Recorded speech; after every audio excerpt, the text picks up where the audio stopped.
Hello friends, आपल्या सर्वांची आवडती मालिका पाठ राखीन या मालिकेच्या आजच्या रविवार 12 जुलैच्या एपिसोडमध्ये एकानंतर एक धमाकेदार ट्विस्ट आले आहेत. फ्रेंड्स, आजचा एपिसोड खूप भारी होता. मग नेमकं घडलंय तरी काय? तर आजच्या एपिसोडमध्ये तृप्ती आणि रोहनची आई या दोघींनी मिळून एक प्लॅन बनवला आणि चक्क प्राजक्ताला असं कळवलं की भाग्याच्या सासरच्या लोकांनी हुंडा मागितलाय आणि लग्न मध्येच थांबवलंय आणि जोपर्यंत हुंडा मिळणार नाही तोपर्यंत हे लग्न होणार नाही. त्यामुळे प्राजक्ता ही सगळ्यात आधी बँकेत गेली आणि बँकेतून चांगली बॅग भरून तिने पैसे आणले आहेत आणि लग्नात सगळ्यांसमोर तिने भाग्याच्या सासूसमोर ही पैशांची बॅग ठेवली आणि म्हणाली, हे घ्या तुमचे पैसे, हा घ्या तुमचा हुंडा, पण हे लग्न थांबू नका. आणि हे ऐकून भाग्याला जबर धक्का बसलाय की माझी होणारी सासू हुंडा मागतीये.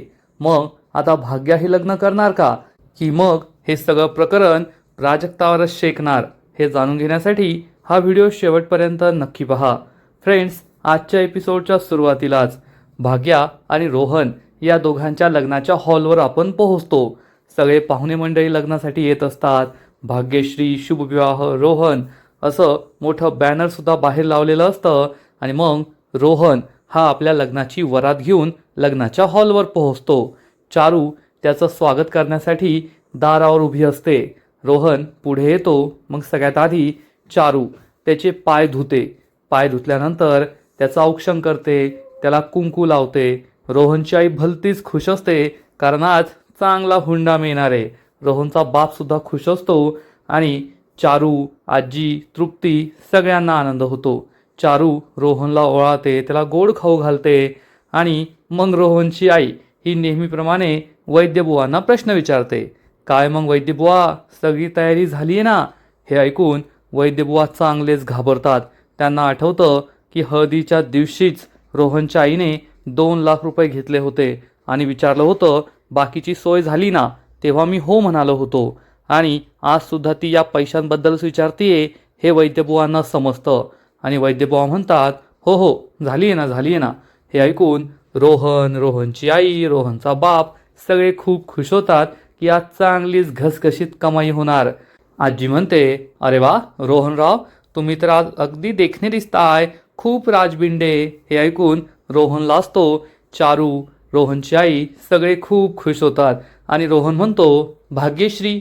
तर आजी म्हणते, अरे वा, भाग्यश्रीला भेटायची खूपच घाई झाली आमच्या जावई बापूंना. आणि सगळे जोरजोरात हसू लागतात. आणि तेवढ्यात तृप्ती पुढे येते आणि म्हणते, रोहनची आई, रोहनची आई, मला ओळखलं का? मी भाग्याची वहिनी.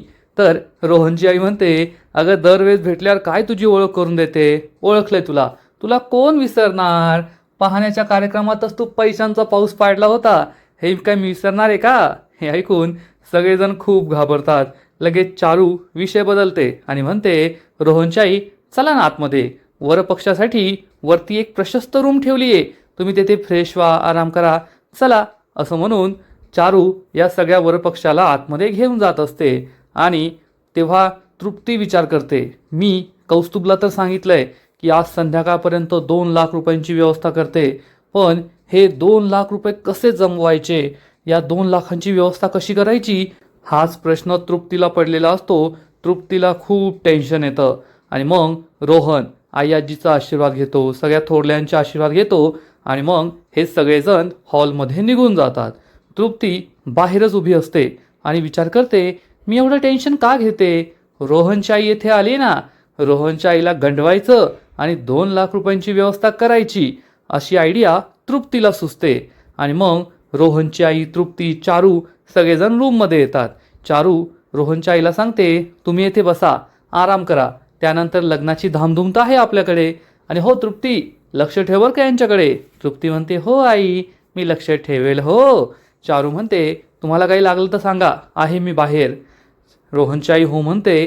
चारू तेथून निघून जाते. रोहनची आई निवांत बसणार इतक्यात तृप्ती जोरात ओरडते, रोहनची आई, रोहनची आई अशी जागेवर उठून उभी राहते. तृप्ती म्हणते, खरंच तुमचा मुलगा किती सुंदर दिसतोय आज. हे ऐकून रोहनची आई खुश होते. तृप्ती म्हणते, पण तुमचं खरंच कौतुक करायला हवं बरं का? तर रोहनची आई विचारते, का? तर तृप्ती म्हणते, आता तुम्हाला सुद्धा माहिती आहे, आम्हाला सुद्धा माहिती आहे, तुमच्या राजभिंड्या मुलासमोर आमची भाग्या म्हणजे 0 तरीसुद्धा तुम्ही भाग्याला आपली सून बनवायला होकार दिला, तिच्याशी लग्न करायला तुमचा मुलगा तयार झाला. हा तुमचा मोठेपणाच आहे ना, आणि ते सुद्धा हुंडा न घेता. तर रोहनची आई म्हणते, अगं हे काय बोलतेस तू, आम्ही हुंडा घेणारे.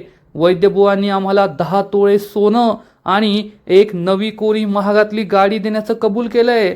हे ऐकून तृप्ती जोरात हसू लागते आणि रोहनच्या आईला काही समजतच नाही.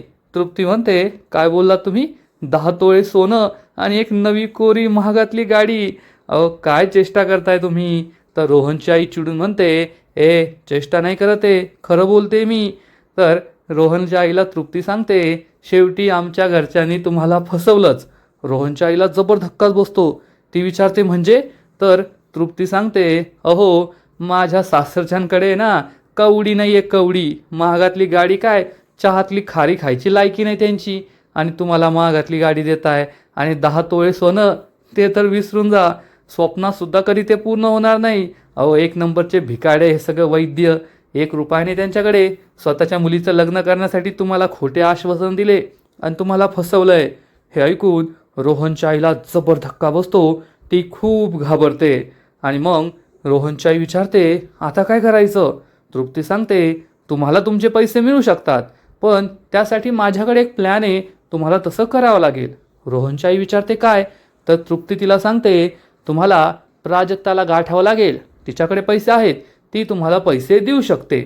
रोहनची आई विचारते, प्राजक्ता कोण आहे?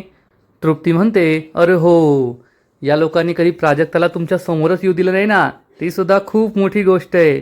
तर रोहनची आई विचारते, अगं मग सांग ना, कोणती गोष्ट आहे, किती मोठी असेल तरी माझी ऐकायची तयारी आहे. तृप्ती सांगते, अहो प्राजक्ता आहे ना भाग्याची बहीण आहे, म्हणजे भाग्याची आत्ते बहीण आहे. ती आमच्याकडेच राहते, पण ती दिसायला खूप सुंदर आहे, आणि जर तुम्ही भाग्याच्या आधी तिला पाहिलं असतं ना, तर तुम्ही तिलाच पसंत केलं असतं, भाग्याला कधीच लग्नासाठी पसंत केलं नसतं. आणि तुम्ही येण्याआधी अनेकदा असं झालंय, पाहण्याचे कार्यक्रम असायचे भाग्याचे, पण मुलं तिला नापसंत करून प्राजक्तालाच पसंत करायचे, त्यामुळे भाग्याचं लग्न काही जमत नव्हतं. म्हणूनच माझ्या सासूबाईंनी यावेळेस आयडिया केली आणि प्राजक्ताला तुमच्यासमोर येऊच दिलं नाही. मग तुम्हाला ऑप्शन मिळाला नाही आणि तुम्ही भाग्यालाच लग्नासाठी होकार दिला, आणि असाच या सगळ्यांचा प्लॅन आहे. पण त्या प्राजक्ताकडे खूप पैसा आहे बरं का, आणि तुम्हाला जर हुंडा लागत असेल तर हे पैसे तुम्हाला प्राजक्ताच देऊ शकते. रोहनची आई म्हणते, अगं बाई, हे लोक किती साधे भोळे दिसतात आणि मनाचे खरंच किती काळे आहेत. तर तृप्ती म्हणते, आहेतच, लय पोचलेली माणसे, पण तुम्ही काळजी करू नका, प्राजक्ता लग्न मंडपात कशी येते ना, त्याची व्यवस्था मी करते.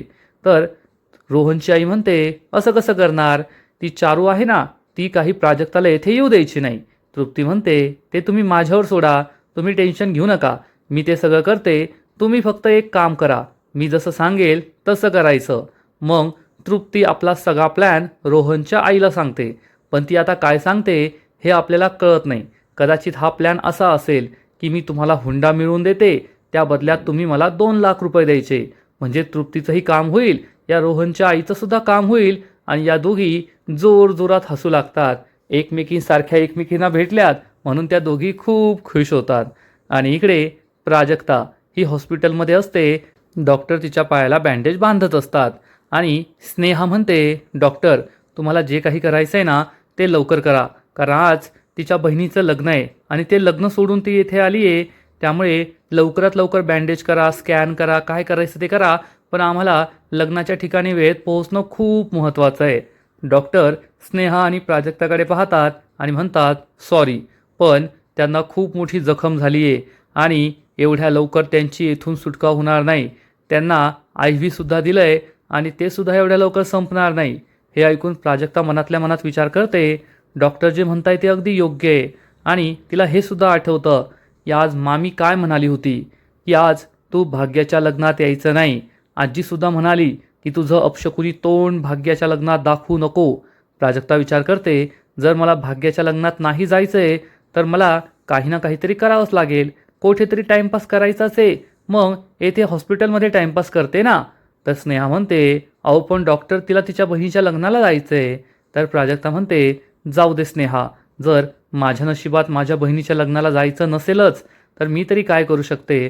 चालेल डॉक्टर, तुम्ही तुमच्या पद्धतीने इलाज करा.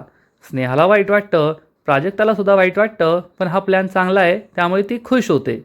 आणि इकडे भाग्या आणि रोहनच्या लग्नामध्ये सगळी तयारी सुरू असते. आता मुलीचे आईवडील म्हणजे वैद्यबुवा, चारू आणि भाग्या स्टेजवर बसलेले असतात आणि त्यांचं कन्यादानाची पूजा सुरू असते. गुरुजी त्यांना एक एक करून काय काय करायचं ते सगळं सांगत असतात आणि भाग्याचं संपूर्ण लक्ष मात्र पूर्णपणे प्राजू अजून का आली नाही, प्राजूचा अजून फोन का आला नाही याकडेच असतं. आज माझं लग्न आहे, आता प्राजूशिवाय काय लग्न अडकत नाहीये, पण प्राजू हवीच म्हणून भाग्याच्या चेहऱ्यावर 12 वाजलेले असतात आणि इकडे तृप्ती आणि रोहनच्या आईची एकमेकांना इशारे सुरू असतात. या दोघी खुश असतात. याच दोघींना चांगलाच बक्कळ पैसा मिळणार. मग गुरुजी वैद्यबुवांना सांगतात, आधी हा करा स्वतःच्या डोक्याला लावा, मग जमिनीला लावा. गुरुजी तसं सांगतात, वैद्यबुवा तसं करतात. मग गुरुजी सांगतात, आता वहिनींच्या डोक्याला आणि जमिनीला लावा. वैद्यबुवा वहिनींच्या म्हणजे चारूच्या डोक्याला आणि जमिनीला करा लावतात. मग गुरुजी सांगतात, आता हा करा तुमच्या मुलीच्या नवरी मुलीच्या डोक्याला लावून जमिनीवर ठेवून द्या. वैद्यबुवा भाग्याकडे पाहतात, पण भाग्याचं लक्ष हे एंट्रन्स गेटवर असतं की अजून प्राजक्ता का आली नाही. वैद्यबुवा तिला आवाज देतात, अगं भाग्या, पण भाग्या ही धुंदीत असते, तिला काही ऐकू येत नाही, ती लक्ष देत नाही. मग चारू म्हणते, अगं भाग्या, पण भाग्या अजूनही लक्ष देत नाही. मग चारू ही नेहाला म्हणते, ए नेहा. तेव्हा नेहा तिला गदागदा गदागदा हलवते आणि भाग्या शुद्धीवर येते आणि म्हणते हो. तर चारू म्हणते, अगं लक्ष कुठे आहे तुझं. तर भाग्या म्हणते, आई अजून प्राजू आलेली नाहीये, मी तिला एक फोन करून येऊ का. चारूला खूप राग येतो. चारू चिडून म्हणते, भाग्या सगळे पाहुणे मंडळी आले आहेत आणि त्यांच्यासमोर तू उठून जाणार, प्राजक्ताला फोन करणार. अगं त्यांना काय वाटेल, मुलीचं लग्नात नाही तर मोबाईलमध्ये लक्ष आहे, त्यांना संशय येईल ना. आणि मूर्ख आहेस का तू, सांगितलं ना तुला प्राजक्ता हॉस्पिटलमध्ये आहे, येईल ती. आणि कमीत कमी आजच्या दिवस तरी स्वतःकडे लक्ष दे, स्वतःचा विचार कर, नाहीतर 24 तास बहीण बहीण बहीण एवढाच विचार करत असते. भाग्याची बोलतीच बंद होते. मग वैद्यबुवा तिच्या डोक्याला करा लावतात, करा खाली ठेवतात आणि ही पूजा संपन्न होते. मग गुरुजी नवऱ्या मुलाला रोहनला बोलवतात. मग रोहन हा स्टेजवर पूजा करण्यासाठी जातो आणि त्याच वेळेस सगुणा तेथे येऊन बसते. सगुणाचं या लग्नात बारीक लक्ष असतं की लग्न सगळं नीट पार पडतंय की नाही. आणि तेवढ्यात रोहनची आई तृप्तीला इशारा करते की मला तुझ्याशी बोलायचंय. कौस्तुभ तृप्तीच्या शेजारी उभा असतो, त्यामुळे तृप्ती त्याला मिठाईचा बॉक्स आणायला सांगते. कौस्तुभ तेथून रूममध्ये जातो आणि मग रोहनची आई तृप्तीजवळ येते आणि तिला जाब विचारते, तू तर म्हणाली होतीस की प्राजक्ताला लग्नाच्या मंडपात आणण्याची जबाबदारी माझी, पण अजून प्राजक्ता आलेली नाहीये, आता काय करायचं. तृप्ती येईल असं म्हणते, तेथून पळून जाऊ लागते. पण रोहनची आई तिला पुन्हा पकडते आणि म्हणते, तृप्ती तुला सांगते शेवटचं, जर मला पैसे मिळाले नाही तर तुला सुद्धा पैसे मिळणार नाही, आणि मला पैसे मिळाले नाही तर मी रोहनला हे लग्न करू देणार नाही. म्हणजे आता रोहनच्या आईने तृप्तीलाच पकडलंय. तुला हे सांगायचं आहे तर भाग्याच्या आईबापाला सांग. नाही, सगुणाचं या दोघींकडे बारीक लक्ष असतं, तिला संशय येतो. तृप्ती रोहनच्या आईला म्हणते, तुम्ही का टेन्शन घेताय, तुम्ही माझ्यावर विश्वास ठेवा, प्राजक्ता नक्की लग्न मंडपात येईल. तेव्हा कुठे रोहनच्या आईला बरं वाटतं आणि सगळं लग्न ठीकठाक सुरू आहे हे पाहून लगेच सगुणा सुलक्षणाला मेसेज करते की लग्न ठीकठाक सुरू आहे. आणि इकडे सुलक्षणाच्या घरी बोर्ड मीटिंग सुरू झालेली असते. एक नौकर पाण्याचे ग्लास घेऊन जात असतो. प्रीती त्याच्या हातातून पाण्याचे ग्लास घेते आणि त्याला जायला सांगते. आणि सुलक्षणा सगुणाचा मेसेज पाहते, लग्न ठीकठाक सुरू आहे हे पाहून सुलक्षणाला खूप आनंद होतो. सुलक्षणाच्या घरीच ही बोर्ड मीटिंग सुरू असते.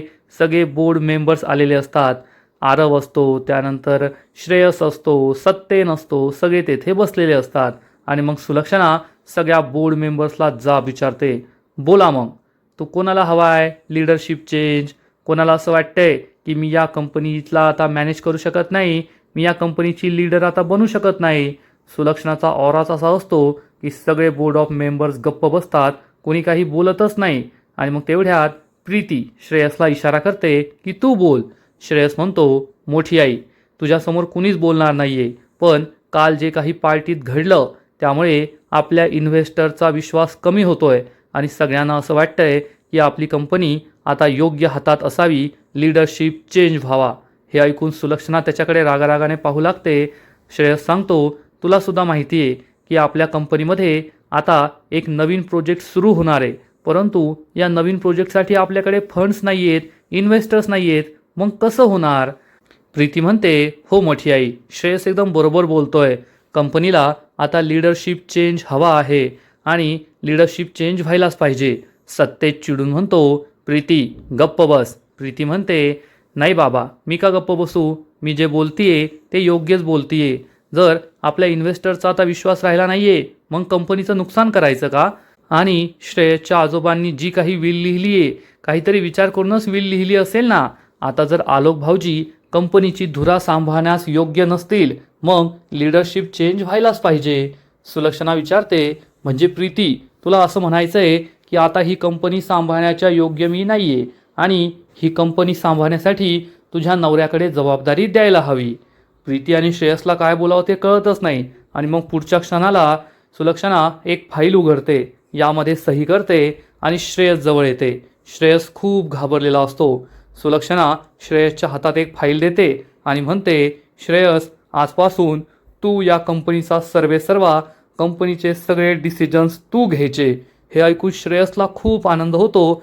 प्रीतीसुद्धा खूप खुश होते. पण सत्येन, आरव आणि बाकीच्या बोर्ड मेंबर्सला ही गोष्ट काही आवडलेली नसते.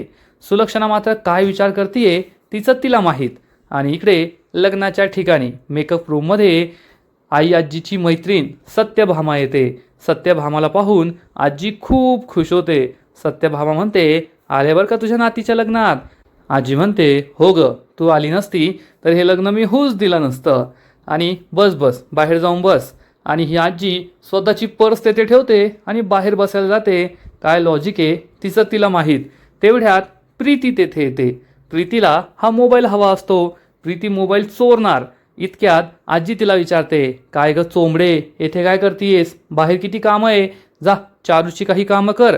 तर प्रीती म्हणते, आजी तिची कामं करायला तर आली आहे ना, ते तुमच्या गालाला काय लागले ते पहा. आजी गालाला काय लागले ते पाहते तोपर्यंत प्रीती या सत्यभामा आजीच्या पर्समधून मोबाईल चोरते आणि जाऊ लागते. आजी तिला परत थांबवते आणि म्हणते, कोठे लागले का चोंबडे.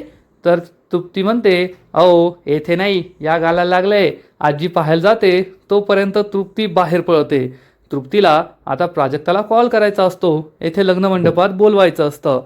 त्यामुळे तृप्ती ही लग्न मंडपाच्या बाहेर येते आणि मग प्राजक्ताला कॉल लावते. हा अननोन नंबर असतो. प्राजक्ता फोन उचलते आणि विचारते, हा कोण आहे, बोला. आणि मग तृप्ती आवाज बदलते आणि आवाज बदलून तिला सांगते, अगं पराजू लवकर ये, इकडे तुझ्या भाग्याच्या लग्नात मोठा गोंधळ झालाय. हे ऐकून प्राजक्ताला मोठा धक्काच बसतो. प्राजक्ता विचारते, कोणता गोंधळ.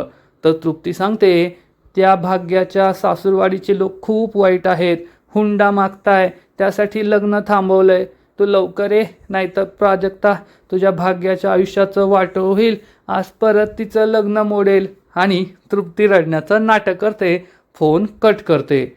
हे ऐकून प्राजक्ताला जबर धक्का बसतो. प्राजक्ता म्हणते, नाही, मी हुंडा देईन पण लग्न करूनच राहीन.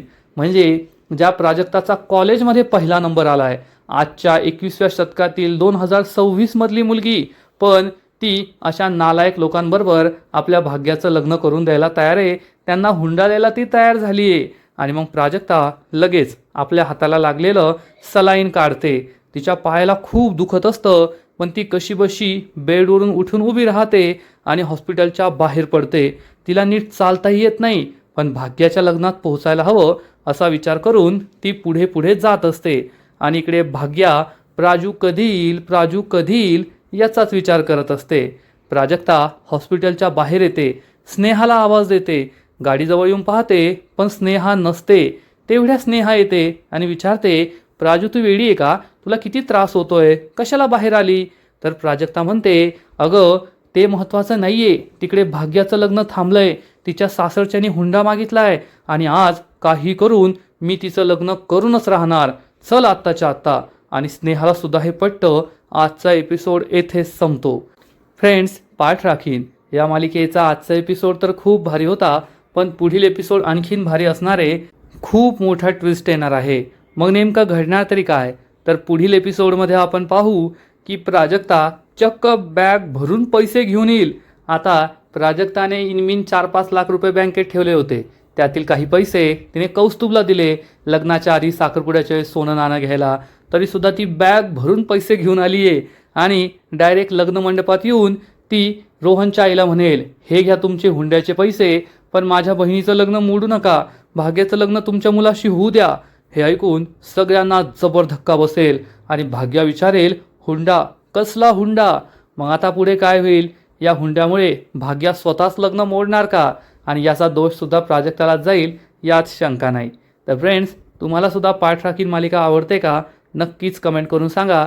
आणि या मालिकेचे असेच नवीन नवीन एपिसोड, नवीन नवीन अपडेट सर्वात आधी पाहण्यासाठी व्हिडिओला लाईक करा, शेअर करा, चॅनलला सबस्क्राईब करून बेल आयकॉनवर क्लिक करा. म्हणजे या मालिकेचे नवीन नवीन एपिसोड तुम्हाला सर्वात आधी पाहायला मिळतील. खूप खूप खूप धन्यवाद.